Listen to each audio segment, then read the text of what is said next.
ভাই আমার, দোস্ত আমার, বন্ধু আমার, নওজোয়ান ছেলেরা আমার, নষ্ট হইও না, নষ্ট হইও না। প্রিয় বন্ধু, আজীবন ফিলিস্তিনে রক্ত ঝরবে আর আরাকানে রক্ত ঝরবে, আর তুমি আর আমি নিরাপদ থাকবো, এটা যারা ভাবছিলা, আজ ইসকনের গুন্ডারা, ইসকনের সন্ত্রাসীরা এটা প্রমাণ করে দেখাইছে। ইসকনের গুন্ডারা, ওই হিন্দু সন্ত্রাসীরা, এরা প্রমাণ করে দিছে তোমাদের আমাদের সবাইকে যে মুসলমানের বাচ্চা, সুযোগ পাইলে তোদের কাউকে ছাড়বো না। এজন্য আমার মুসলমান ভাইয়ের শহীদ সাইফুল ইসলাম আলিফ, অ্যাডভোকেট সাইফুল ইসলাম আলিফের তাজা রক্তে চট্টগ্রামের জমিনে এই ইসকনের গুন্ডারা, সন্ত্রাসীরা দিনে দুপুরে প্রকাশ্য দিবালোকে এই 92% মুসলমানের বাংলাদেশে, যে দেশে কালেমার উচ্চে ফজরের আজানে যে দেশে ভোর হয়, যে দেশের কোটি কোটি জনগণ মুসলমান, সে দেশে প্রকাশ্যে দিবালোকে ইসকনের গুন্ডারা, সন্ত্রাসীরা, এরা আমাদের মুসলমান একজন অ্যাডভোকেটকে জবাই করে ফেলছে। শুনেছো বন্ধু? এটা কি ভাবছো? জিন্দেগি শুধু মোবাইল টিপতে টিপতে শেষ হইব? তুমি কোনোদিন মুসিবতে পড়বা না? না, হ্যাঁ, এইভাবেই মনে করছো জিন্দেগি, এই রং তামাশার জীবনটাই শেষ। বাপ কিছু বলে না, মা কিছু বলে না, স্ত্রী, স্বামী, সন্তান সব আলাদা আলাদা, সবাই সবার মন মতো চলতেছো। ভাইয়া, এরই নাম জীবন? বেঈমান বুঝায় দিছে, এই জমিনে রক্ত ঝরাইয়া বুঝাইছে। অনেক মানুষ তো বলে সবসময়, আমরা হুজুর, আমরা কে এত কিছু চিল্লাই? আরে বন্ধু, আমরা তো এই কথাই বুঝাইতে চাই যে কাফের বেঈমান সুযোগ পাইলে হুজুর, পাবলিক, জনগণ কাউরে ছাড়বে না। নাই তো অ্যাডভোকেট সাইফুল ইসলাম তো হুজুর না, কথা বলেন না কেন? তো ওরে জবাই করলো কেন? ওরে জবাই করলো কেন? এই বাংলাদেশে কত মুসলিম নেতা, আমাদের জাতির কত বড় বড় রাহবারদেরকে, ওলামায়ে কেরামকে আপনার জেলখানায় পুরাইছে, বছরের পর বছর করে ফেলে রাখছে। কই বাংলাদেশের মুসলমান তো কোনোদিনের বিনিময়ে কারো রক্ত ঝরায় নাই। তাহলে ওই বেঈমানরা, তাদের একজন কাফের, ওই চরিত্রহীন, তার নামে অসংখ্য নারী নির্যাতন, শিশু নির্যাতনের অসংখ্য অভিযোগ তার নামে, তারে বহু জায়গা থেকে বহিষ্কৃত করছে। ওই চিন্ময় কৃষ্ণ দাস নামে একজন কাফের মুশরিক বেঈমান চরিত্রহীনের জন্য তারা মুসলমানের বাংলাদেশে জলজ্জন্ত একজন মানুষকে জবাই করে ফেলছে। আজকে আবার পেঁয়াজের ধমক দেয়, পেঁয়াজ বন্ধ করে দিবে, আটা বন্ধ করে দিবে, আলু বন্ধ করে দিবে। ইন্ডিয়া থেকে আমাদেরকে ধমকায়, আমরা পেঁয়াজ বন্ধ করে দিবে। আলু তার আব্বার, পেঁয়াজ কি ইন্ডিয়ার আব্বার? কথা বলো না মিয়া। তাইলে কিসের ভয় দেখায়? 110 কোটি জনগণ তাদের। আরে মুসলমান তো 110 কোটিকে ভয় পায় না, 210 কোটিকে ভয় পায় না। আমাদের সংখ্যা হিসাব না, আমাদের শুধু একজন, আগেও একজন, এখনো একজন, আগামী তো আমাদের একজন, তিনি আল্লাহ। তিনি কে বলো যুবক? আরো জোরে বলো যুবক, দাঁড়াও বলো নওজোয়ান, দাঁড়াও জওয়ান, ওঠো নওজোয়ান, দাঁড়াও জওয়ান, দাঁড়াও জওয়ান, জাগো নওজোয়ান, ওঠো নওজোয়ান, হিম্মত করো নওজোয়ান, তাকবীর বলো জওয়ান, তাকবীর বলো জওয়ান, জোরসে বলো জওয়ান। এটা মনে রাখতে হবে, এদেশ ইসকনের না, এদেশ মুসলমানের। বলো এদেশ ইমানদারের, এদেশে কালেমার পতাকাই উড়বে। এদেশে হিন্দু থাকুক মানা নাই, কিন্তু ইসকনের গুন্ডারা থাকতে পারবে না, ইসকনের সন্ত্রাসীরা থাকতে পারবে না। তোমরা যুবক জাগবা তো ইনশাআল্লাহ, তোমরা হুঙ্কার ছাড়বা তো ইনশাআল্লাহ। কলিজার খুন দিয়ে হলেও মাতৃভূমির স্বাধীনতা, সার্বভৌমত্ব, প্রতি ইঞ্চি জমিন আমরা রক্ষা করব ইনশাআল্লাহ। বলো ইনশাআল্লাহ, জোরসে বলো ইনশাআল্লাহ। বসো ইনশাআল্লাহ। মুসলমানের সন্তান হারে না, ইমান মরে না, ইমান মরে না, ইমানদার মরে না। ইমানদার শহীদ হয়, আর শহীদ মরে না, শহীদ বেঁচেই থাকে। শহীদ কি থাকে বলেন না? বেঁচেই থাকে, বেঁচেই থাকে। আমি তোমাদের সমস্ত যুবককে হাত জোর করে অনুরোধ করলাম, দোস্ত আমার, তোমরা আল্লাহর নাফরমানি ছেড়ে দাও, মোবাইলের আসক্তি ছেড়ে দাও, নারীর লোভ ছেড়ে দাও। বন্ধু, আমি যদি পারতাম তোমাদের প্রতিটা যুবককে বুকে চড়াইয়া বলতাম, আমার যদি সুযোগ হইতো তো আমি চোখের পানি ফেলে বলতাম। কেমনে বললে বুঝতা তোমরা? কেমনে বললে বুঝতা?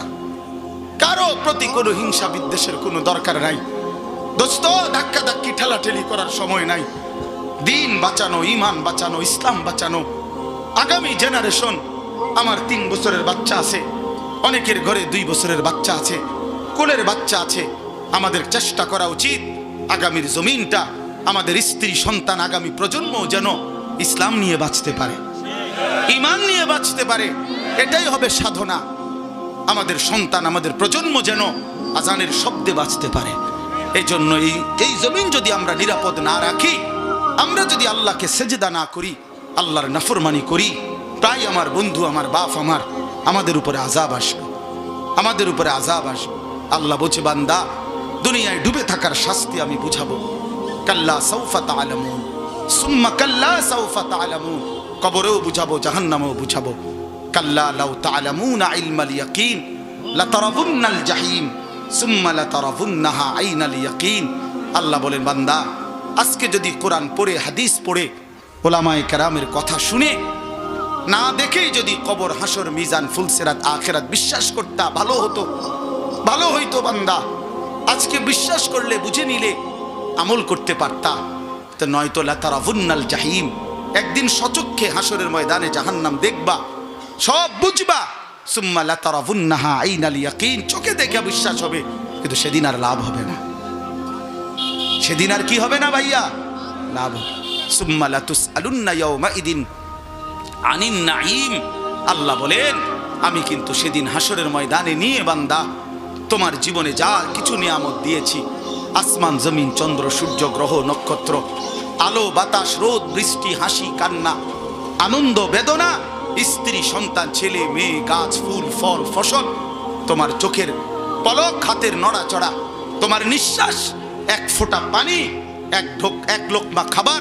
আল্লাহ বলেন, আমি যা দিয়েছি, আমি বান্দা প্রতিটা নেয়ামতের কি হক আদায় করছো আমি জিজ্ঞেস করব। আমি ছাড়বো না বান্দা, আমি ছাড়বো না বান্দা। তুমি শুনছো আমি গাফুর, কিন্তু এটাও জানো তুমি আমি কাহার। তুমি এটা শুনছো আমি রহমান, এটাও শুইনো আমি জব্বার। আমি জুনতিকাম, আমি প্রতিশোধ গ্রহণকারী, আমি প্রচন্ড শাস্তিদাতা, আমার আযাব বড় ভয়ানক। এজন্য ভাই আমার, বন্ধু আমার, চলো আজকে নিয়ত করি, কবরবাসীদের জন্য আমরা দোয়া করি, আর আমরা যারা জীবিত আছি আমরা আমাদের জীবন গঠন করি, বলি ইনশাআল্লাহ। ভাই আমার, দোস্ত আমার, বন্ধু আমার, নওজোয়ান ছেলেরা আমার, নষ্ট হইও না, নষ্ট হইও না। প্রিয় বন্ধু, আজীবন ফিলিস্তিনে রক্ত ঝরবে, আর আরাকানে রক্ত ঝরবে, আর তুমি আর আমি নিরাপদ থাকবো, এটা যারা ভাবছিলা, আজ ইসকনের গুন্ডারা, ইসকনের সন্ত্রাসীরা এটা প্রমাণ করে দেখাইছে। ইসকনের গুন্ডারা, ওই হিন্দু সন্ত্রাসীরা, এরা প্রমাণ করে দিছে তোমাদের, আমাদের সবাইকে, যে মুসলমানের বাচ্চা, সুযোগ পাইলে তোদের কাউকে ছাড়বো না।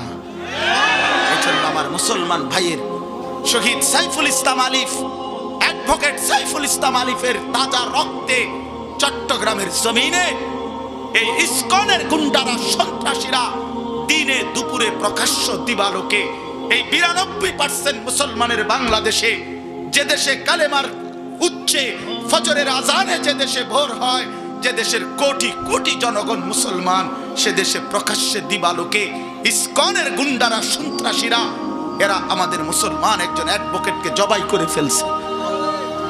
শুনেছো বন্ধু? এটা কি ভাবছো? জিন্দেগি শুধু মোবাইল টিপতে টিপতে শেষ হইব? তুমি কোনোদিন মুসিবতে পড়বা না? না, হ্যাঁ, এইভাবেই মনে করছো জিন্দেগি, এই রং তামাশার জীবনটাই শেষ। বাপ কিছু বলে না, মা কিছু বলে না, স্ত্রী, স্বামী, সন্তান সব আলাদা আলাদা, সবাই সবার মন মতো চলতেছো। ভাইয়া, এরই নাম জীবন? বেঈমান বুঝাইয়া দিছে, এই জমিনে রক্ত ঝরাইয়া বুঝাইছে। অনেক মানুষ তো বলে সব সময় আমরা হুজুর, আমরা কে এত কিছু চিল্লাই? আরে বন্ধু, আমরা তো এই কথাই বুঝাইতে চাই যে কাফের বেঈমান সুযোগ পাইলে হুজুর, পাবলিক, জনগণ কাউরে ছাড়বে না। নাই তো অ্যাডভোকেট সাইফুল ইসলাম তো হুজুর না, কথা বলেন না কেন? তো অরে জবাই করলো কেন? অরে জবাই করলো কেন? এই বাংলাদেশে কত মুসলিম নেতা আমাদের জাতির কত বড় বড় রাহবারদেরকে, ওলামায়ে কেরামকে আপনার জেলখানায় পুরাইছে, বছরের পর বছর করে ফেলে রাখছে। কই বাংলাদেশের মুসলমান তো কোনোদিনের বিনিময়ে কারো রক্ত ঝরায় নাই। তাহলে ওই বেঈমানরা তাদের একজন কাফের, ওই চরিত্রহীন, তার নামে অসংখ্য নারী নির্যাতন, শিশু নির্যাতনের অসংখ্য অভিযোগ তার নামে, তারে বহু জায়গা থেকে বহিষ্কৃত করছে। এই চিন্ময় কৃষ্ণ দাস নামে একজন কাফের মুশরিক বেঈমান চরিত্রহীনের জন্য তারা মুসলমানের বাংলাদেশে জলজ্জন্ত একজন মানুষকে জবাই করে ফেলছে। আজকে আবার পেঁয়াজের ধমক দেয়, পেঁয়াজ বন্ধ করে দিবে, আটা বন্ধ করে দিবে, আলু বন্ধ করে দিবে। ইন্ডিয়া থেকে আমাদেরকে ধমকায়, আমরা পেঁয়াজ বন্ধ করে দিবে। আলু তার আব্বার, পেঁয়াজ কি ইন্ডিয়ার আব্বার? কথা বলো না মিয়া। তাইলে কিসের ভয় দেখায়? 110 কোটি জনগণ তাদের। আরে মুসলমান তো 110 কোটিকে ভয় পায় না, 210 কোটিকে ভয় পায় না। আমাদের সংখ্যা হিসাব না, আমাদের শুধু একজন, আগেও একজন, এখনো একজন, আগামী তো আমাদের একজন, তিনি আল্লাহ। তিনি কে? বলো যুবক, আরো জোরে বলো যুবক, দাঁড়াও বলো নওজোয়ান, দাঁড়াও জওয়ান, ওঠো নওজোয়ান, দাঁড়াও জওয়ান, দাঁড়াও জওয়ান, জাগো নওজোয়ান, ওঠো নওজোয়ান, হিম্মত করো নওজোয়ান, তাকবীর বলো জওয়ান, তাকবীর বলো জওয়ান, জোরসে বলো জওয়ান। এটা মনে রাখতে হবে, এদেশ ইসকনের না, এদেশ মুসলমানের। বলো এদেশ ইমানদারের। এদেশে কালেমার পতাকাই উড়বে। এদেশে হিন্দু থাকুক মানা নাই, কিন্তু ইসকনের গুন্ডারা থাকতে পারবে না, ইসকনের সন্ত্রাসীরা থাকতে পারবে না। তোমরা যুবক জাগবা তো ইনশাআল্লাহ, তোমরা হুঙ্কার ছাড়বা তো ইনশাআল্লাহ। কলিজার খুন দিয়ে হলেও মাতৃভূমির স্বাধীনতা, সার্বভৌমত্ব, প্রতি ইঞ্চি জমিন আমরা রক্ষা করব ইনশাআল্লাহ। বলো ইনশাআল্লাহ, জোরসে বলো ইনশাআল্লাহ। বসো ইনশাআল্লাহ। মুসলমানের সন্তান হারে না, ইমান মরে না, ইমান মরে না, ইমানদার মরে না। ইমানদার শহীদ হয়, আর শহীদ মরে না, শহীদ বেঁচেই থাকে। শহীদ কি থাকে বলেন না? বেঁচেই থাকে, বেঁচেই থাকে। আমি তোমাদের সমস্ত যুবককে হাত জোর করে অনুরোধ করলাম, দোস্ত আমার, তোমরা আল্লাহর নাফরমানি ছেড়ে দাও, মোবাইলের আসক্তি ছেড়ে দাও, নারীর লোভ ছেড়ে দাও। বন্ধু, আমি যদি পারতাম তোমাদের প্রতিটা যুবককে বুকে জড়াইয়া বলতাম, আমার যদি সুযোগ হইতো তো আমি চোখের পানি ফেলে বলতাম। কেমনে বললে বুঝতা তোমরা? কেমনে বললে বুঝতা? কারো প্রতি কোনো হিংসা বিদ্বেষের কোনো দরকার নাই দোস্ত। ধাক্কা ধাক্কি ঠেলাঠেলি করার সময় নাই। দিন বাঁচানো, ইমান বাঁচানো, ইসলাম বাঁচানো। আগামী জেনারেশন, আমার 3 বছরের বাচ্চা আছে, অনেকের ঘরে 2 বছরের বাচ্চা আছে, কোলের বাচ্চা আছে। আমাদের চেষ্টা করা উচিত আগামীর জমিনটা, আমাদের স্ত্রী সন্তান, আগামী প্রজন্ম যেন ইসলাম নিয়ে বাঁচতে পারে, ইমান নিয়ে বাঁচতে পারে। এটাই হবে সাধনা। আমাদের সন্তান, আমাদের প্রজন্ম যেন আজানের শব্দে বাঁচতে পারে। এই জন্য এই জমিন যদি আমরা নিরাপদ না রাখি, আমরা যদি আল্লাহকে সেজদা না করি, আল্লাহর নাফরমানি করি, প্রায় আমার বন্ধু, আমার বাপ, আমাদের উপরে আযাব আসবে, আমাদের উপরে আযাব আসবে। আল্লাহ বলছে, বান্দা, দুনিয়ায় ডুবে থাকার শাস্তি আমি বুঝাবো। কাল্লা সাউফা তা'লামুন, সুম্মা কাল্লা সাউফা তা'লামুন। কবরেও বুঝাবো, জাহান্নামেও বুঝাবো। কাল্লা লাউ তা'লামুনা ইলমাল ইয়াকিন লাতারাবুন্নাল জাহিম সুম্মা লাতারাবুন্নাহা আইনাল ইয়াকিন। আল্লাহ বলেন, বান্দা, আজকে যদি কোরআন পড়ে, হাদিস পড়ে, ওলামায়ে কেরামের কথা শুনে, না দেখেই যদি কবর, হাসর, মিজান, ফুলসিরাত, আখিরাত বিশ্বাস করতা, ভালো হতো, ভালো হইতো। বান্দা, আজকে বিশ্বাস করলে, বুঝে নিলে, আমল করতে পারতা, তো নয়তো লাতারাউন্নাল জাহিম, একদিন সচক্ষে হাসরের ময়দানে জাহান্নাম দেখবা, সব বুঝবা। সুম্মা লাতারাউন্নাহা আইনাল ইয়াকিন, চোখে দেখে বিশ্বাস হবে, কিন্তু সেদিন আর লাভ হবে না। সেদিন আর কি হবে না ভাইয়া? লাভ হবে। সুম্মা লাতুসআলুন্না ইয়াওমাইদিন আনিন নাঈম, আল্লাহ বলেন আমি কিন্তু সেদিন হাসরের ময়দানে নিয়ে বান্দা তোমার জীবনে যা কিছু নিয়ামত দিয়েছি, আসমান জমিন চন্দ্র সূর্য গ্রহ নক্ষত্র, আলো বাতাস রোদ বৃষ্টি হাসি কান্না আনন্দ বেদনা, স্ত্রী সন্তান ছেলে মেয়ে গাছ ফুল ফল ফসল, তোমার চোখের পলক হাতের নড়াচড়া, তোমার নিঃশ্বাস, এক ফোঁটা পানি, এক লোকমা খাবার, আল্লাহ বলেন আমি যা দিয়েছি, আমি বান্দা প্রতিটা নিয়ামতের কি হক আদায় করছো আমি জিজ্ঞেস করব। আমি ছাড়বো না বান্দা, আমি ছাড়বো না বান্দা। তুমি শুনছো আমি গাফুর, কিন্তু এটাও জানো তুমি আমি কাহার। তুমি এটা শুনছো আমি রহমান, এটাও শুইনো আমি জব্বার। আমি জুনতিকাম, আমি প্রতিশোধ গ্রহণকারী, আমি প্রচন্ড শাস্তিদাতা, আমার আযাব বড় ভয়ানক। এজন্য ভাই আমার, বন্ধু আমার, চলো আজকে নিয়ত করি, কবরবাসীদের জন্য আমরা দোয়া করি, আর আমরা যারা জীবিত আছি আমরা আমাদের জীবন গঠন করি, বলি ইনশাআল্লাহ।